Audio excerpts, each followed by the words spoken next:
Mesdames, Messieurs, bonsoir. Bienvenue dans le 20h d'ITV. Voici les titres. Le président de la République était hier à Touba et à Tivavone. Il a rendu visite aux khalifes généraux des Mourides et des Tidjanes. Et pour sa première sortie officielle, Bassirou Diomaye Faye a préféré s'entretenir avec les chefs religieux. Une démarche vivement saluée par des citoyens que vous entendrez dans cette édition. Dans ce journal également, on vous amène dans un lieu désormais rayé de la carte du Sénégal, la cité Darussalam, ou cité imbécile.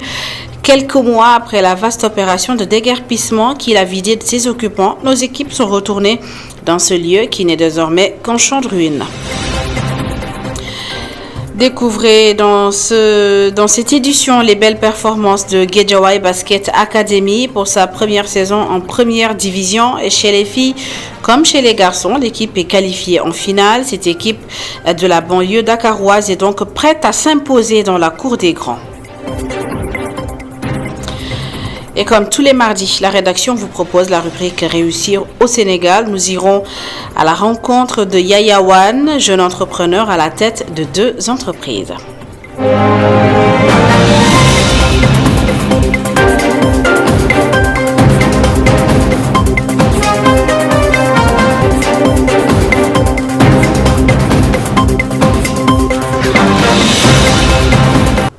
Mais d'abord, cette information, le Sénégalais Abdoulaye Bathily, envoyé spécial de l'Organisation des Nations Unies à Tripoli, a présenté sa démission. Selon des informations de nos confrères de Jeune Afrique, le diplomate sénégalais a présenté sa démission le 15 avril au secrétaire général des Nations Unies, Antonio Guterres. Il aura passé 1 an 7 mois à ce poste et était la 8e personnalité à l'occuper depuis la chute de Muammar Kadhafi en 2011. Je vous le disais dans les titres, le président de la République était hier à Touba et à Tivavone. Il a rendu visite aux khalifes généraux des Mourides et des Tidjanes, Serigne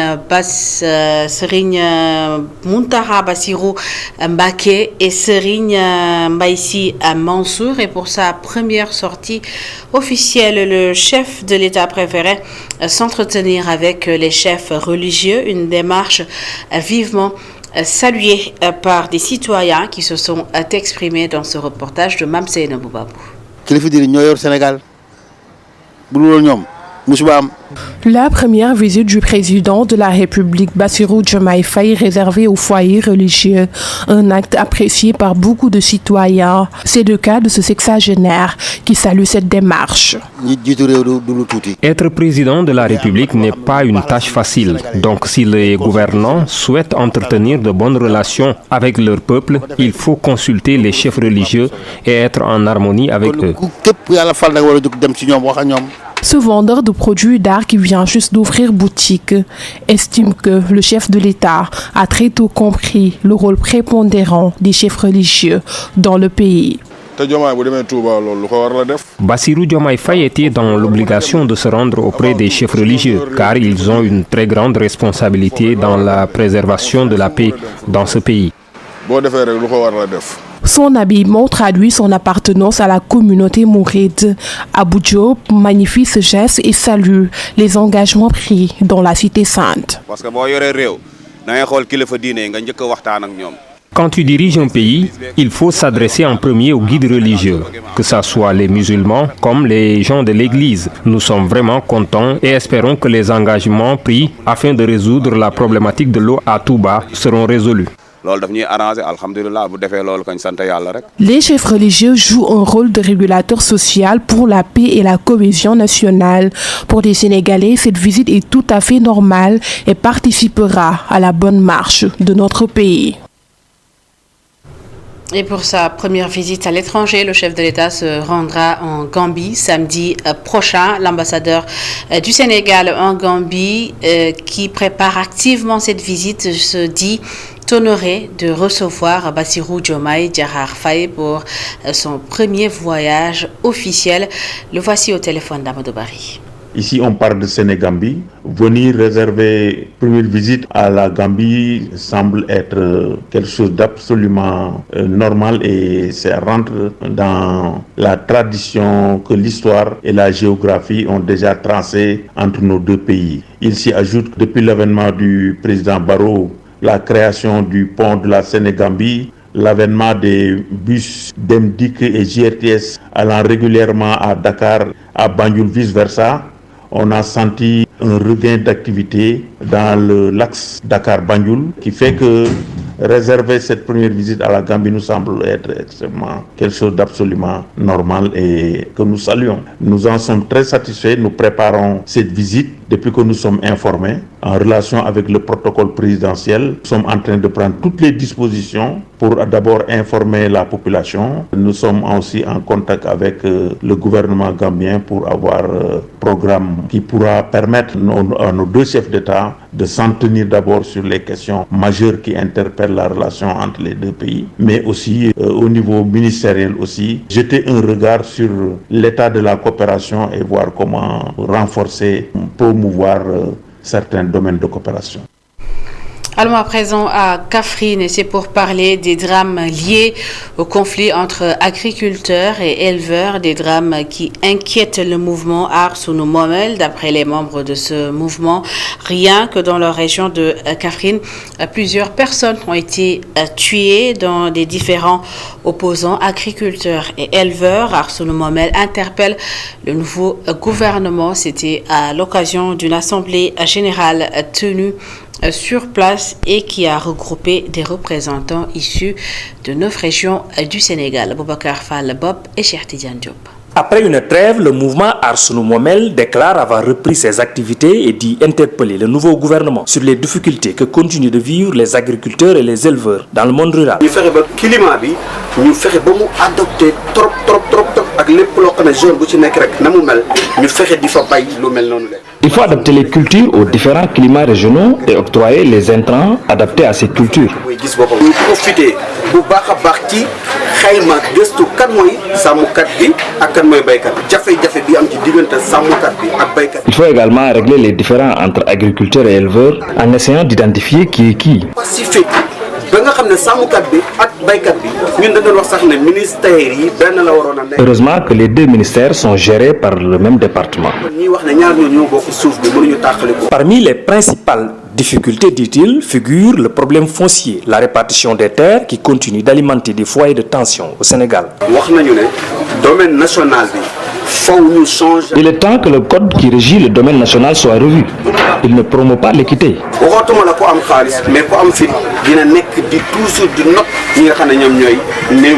Ceux qui ont les moyens s'accaparent de nos terres et même nos maisons sont susceptibles de nous être privées un jour.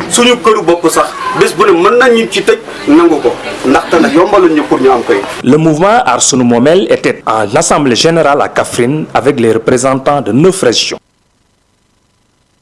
Quelques mois après la vaste opération de déguerpissement et de démantèlement de la cité Darussalam, plus connue sous le nom de cité imbécile, retour sur ce lieu désormais rayé de la carte. La cité n'est plus qu'un champ de ruines et une bonne partie de ses occupants s'est installée dans les quartiers aux alentours, une situation que déplorent les mécaniciens qui y avaient leur garage. Fatimata Bintouba et Augustin Manda.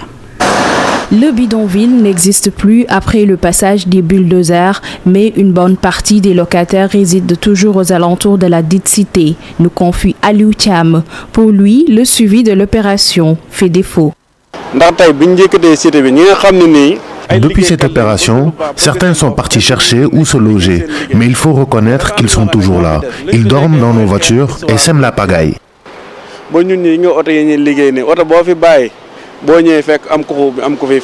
Ismaël Dia, gardien dans un garage, déplore le manque de sécurité qui sévit toujours dans ce quartier, même après la démolition des maisons de fortune. Ils sont toujours là. Il n'y a presque pas de changement. L'insécurité gagne de plus en plus du terrain. Ils traînent toujours par ici.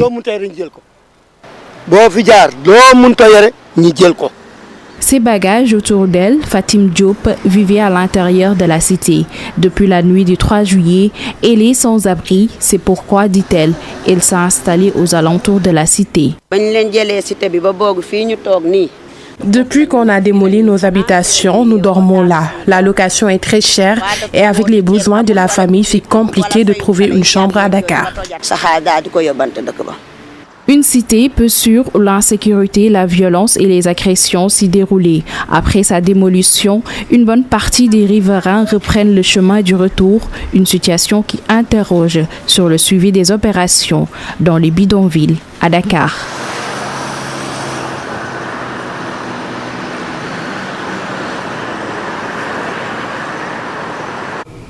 Lancement ce matin de la 3e édition du concours IoT Africa Challenge Africa Sénégal qui récompense les meilleurs porteurs de projets agricoles innovants. Une mise de 25 millions de francs CFA en plus de 125 000 dollars pour le meilleur.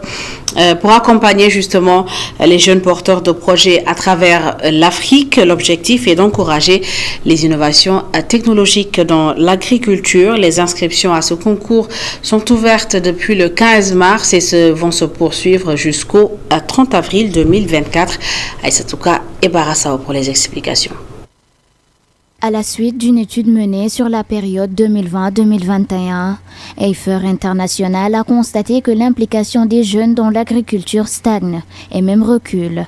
Pour tenter d'inverser cette tendance, cette ONG a mis en place le concours IoT Africa Challenge. Nous recherchons donc des jeunes porteurs de projets innovants qui pourraient impacter l'agriculture sénégalaise. Aujourd'hui, la technologie développe avec une vitesse exponentielle. Et l'agriculture ne devrait pas laisser en rade. Et quand on parle de l'agriculture, c'est l'agriculture avec grand A. Et c'est pour cela donc EIFER met chaque année un montant de 125 000 dollars pour accompagner, mais récompenser les jeunes qui sont porteurs de projets qui pourraient avoir un impact réel aux petits producteurs.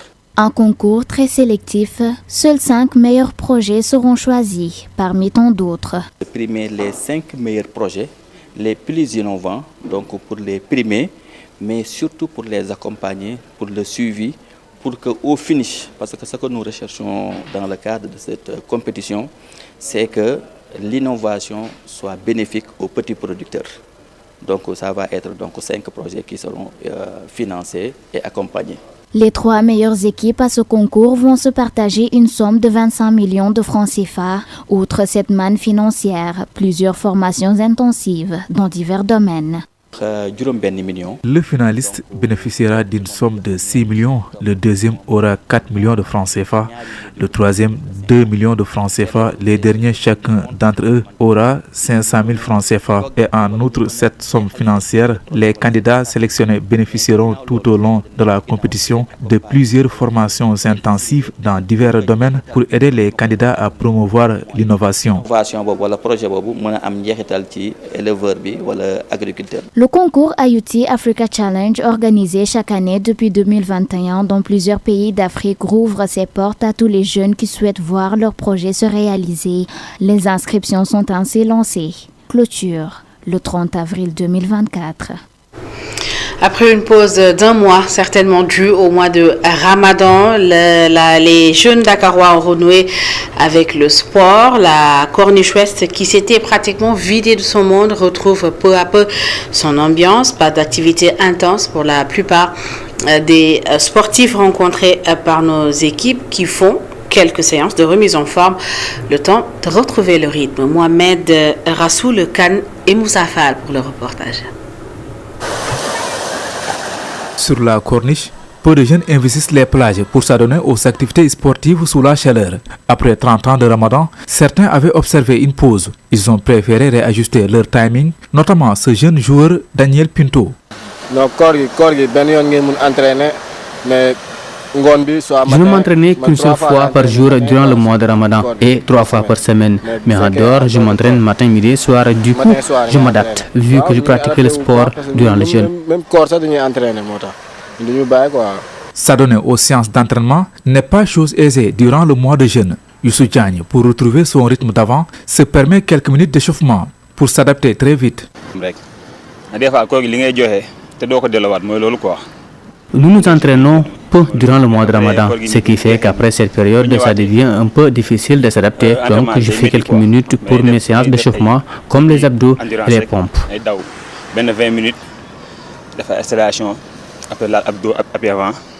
Non loin de lui, un autre jeune faisant des flexions affirme avoir gardé le même rythme. El Hadji Sen enchaîne les mêmes séances sportives qu'il tenait.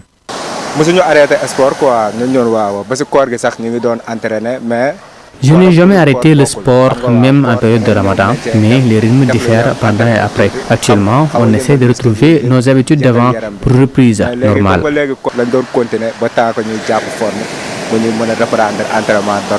Au Sénégal, les jeunes s'adonnent quotidiennement aux activités sportives, mais avec le mois de Ramadan, ils étaient obligés de réadapter leur corps pour retrouver le rythme d'avant. Je vous le disais dans les titres, Guédiawaye Basket Academy réussit bien sa première saison en première division chez les filles comme chez les garçons. Les équipes sont en finale. Leur secret, un engagement sans faille et un encadrement rigoureux et professionnel. L'équipe de la banlieue dakaroise ne compte pas donc s'arrêter en si bon chemin. Mohamed Lamine Fatih et cher Magatmaï. 4 minutes à jouer, 4 minutes pour le premier quart-temps. Une équipe qui maintient son rythme malgré ses victoires et sa qualification en finale, tant chez les filles que chez les garçons. Une performance que le président du club attribue au travail. Il y a du travail qui est fait derrière, du gros travail avec un gros volume qui est accompli par les coachs. Donc je pense que c'est ce travail quand même qui a en fait abouti à ces résultats. Peut-être aussi c'est par les valeurs qu'on a incarnées. Parce que nous, quand on est monté en première division, on a essayé de renforcer avec des joueurs et des joueuses pratiquement de la deuxième division, en sorte qui ne se sont pas fait un nom dans le championnat. Donc on a misé sur des jeunes joueurs, investi sur l'encadrement technique, mettre en place un planning d'entraînement très solide avec des exercices de développement permanent. Derrière cette performance, Guédiawaye Basket Academy est dirigée par des responsables expérimentés et dévoués. Nous, on a appris à jouer au basket dans ce terrain-là. C'est pourquoi ce terrain a une certaine valeur affective à notre niveau. Donc le bureau, c'est pratiquement nous tous, nous sommes de ce quartier, pratiquement tout le bureau. Donc voilà, on fait des réunions périodiques, tout le monde sait ce qu'il a à faire, il y a une division stricte des tâches. Tout le monde, en tout cas, s'évertue à bien accomplir sa tâche. Diriger une équipe de première division n'est pas une tâche facile. Mais avec de la volonté et les bonnes personnes, on peut y arriver, affirme le président de Guédiawaye Basket Academy. Non, c'est pas facile, gérer deux équipes, tout un championnat, c'est pas facile. Mais bon, on rend grâce à Dieu parce qu'on parvient à s'en sortir sans l'aide quand même des autorités. Voilà, peut-être nous avons certaines relations à travers nos positions administratives et les autres dirigeants, on parvient quand même à capter des ressources à travers des appuis. Nous cotisons aussi régulièrement, mais aussi bon, spontanément, s'il y a des difficultés, on essaie de faire des sacrifices à notre niveau. Pour garantir l'avenir et le maintien de l'équipe, le président du club établit les orientations nécessaires. Les perspectives, c'est de continuer à travailler, avec les mêmes valeurs. Nous sommes une académie, nous misons sur la jeunesse. Chaque année, on veut quand même faire un pas de plus. Donc c'est notre credo. Un encadrement professionnel des filles et des garçons engagés. Cela se traduit inévitablement par des résultats. L'objectif de Guédiawaye Basket Academy va au-delà du simple maintien. Il vise le sommet.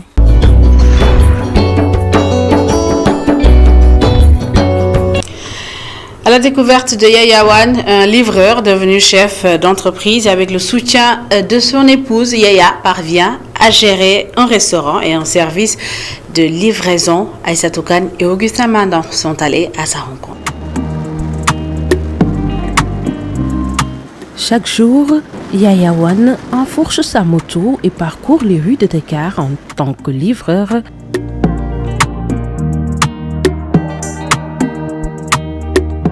Dès l'aube, ce père de famille se lance dans la livraison de colis. À midi, dans le restaurant tenu par son épouse, Yaya Rixence que Yaya Wan a pris plaisir à livrer pour gagner sa vie. J'ai commencé à faire la livraison très jeune dans les restos de Dakar. Je faisais ça à chaque vacances. Pendant les vacances, j'allais là-bas pour effectuer des livraisons. On me payait. C'est l'argent avec ça que je sortais avec mes amis. Après avoir interrompu ses études en 3e secondaire pour travailler dans le domaine du BTP, il a finalement choisi de devenir chef d'entreprise et a créé son propre service de taxi urbain. Le taxi urbain, ça a commencé par un rêve parce que je rêvais avant d'avoir des voitures pour pouvoir faire le taxi urbain et le taxi interurbain. Avec les motos, c'est ma femme qui m'avait aidé, qui m'avait donné 300 000 francs pour pouvoir acheter la moto que je voulais pour faire mon travail. Grâce à l'aide précieuse de son épouse, Yaya a pu étendre son activité en ouvrant un restaurant en plus du transport interurbain. Oui, le restaurant là, je l'ai créé avec ma femme. C'est ma femme qui a ce restaurant, donc j'effectue toutes les livraisons qui sortent là-bas. J'ai des clients individuels qui m'appellent souvent pour me demander d'effectuer leur livraison. Actuellement, on fait du transport urbain. Des fois, le matin, j'amène des gens en ville qui vont aller travailler. Des fois aussi, on a des commandes pour des transports Dakar AIBD. Bon, c'est ça, je le fais avec la voiture. Aujourd'hui, il parvient à subvenir à ses besoins. Ça va, alhamdulillah. Parce qu'avec la livraison, si vous avez 10 livraisons par jour de 2000, bon, ça va te faire 20 000 francs. Hein. 20 000 francs. Maintenant, il faut choisir la moto dont vous conduisez. J'épargne de l'argent quand je travaille toute la journée. L'argent que je gagne, c'est avec ça que j'épargne un peu pour avoir quelque chose. C'est avec ça même que j'ai acheté une voiture. Je travaille avec d'autres livreurs quand même, d'autres livreurs que j'ai pris à mes côtés. On travaille d'un esprit gagnant-gagnant comme des associés. Malgré les défis inhérents à son métier, Yaya aspire à développer sa propre application de livraison. Je rêve d'avoir une application qui s'appelle Taxi Urbain. Et j'attends les bailleurs de venir me voir pour qu'on puisse travailler ensemble. J'attends ça, je rêve de ça aussi, parce que d'autant plus que moi seul, je ne peux pas le faire. Donc je suis ouvert, quoi. Je veux vraiment être un directeur, le directeur de taxi urbain, que je veux continuer toujours, avoir des voitures, faire le transport urbain et interurbain, surtout l'interurbain. Ça, j'en rêve, quoi. La livraison, c'est ma vie. J'ai que ça actuellement. J'ai que la livraison. C'est tout ce que je peux faire. Je vais faire la livraison jusqu'à ma retraite. Hein.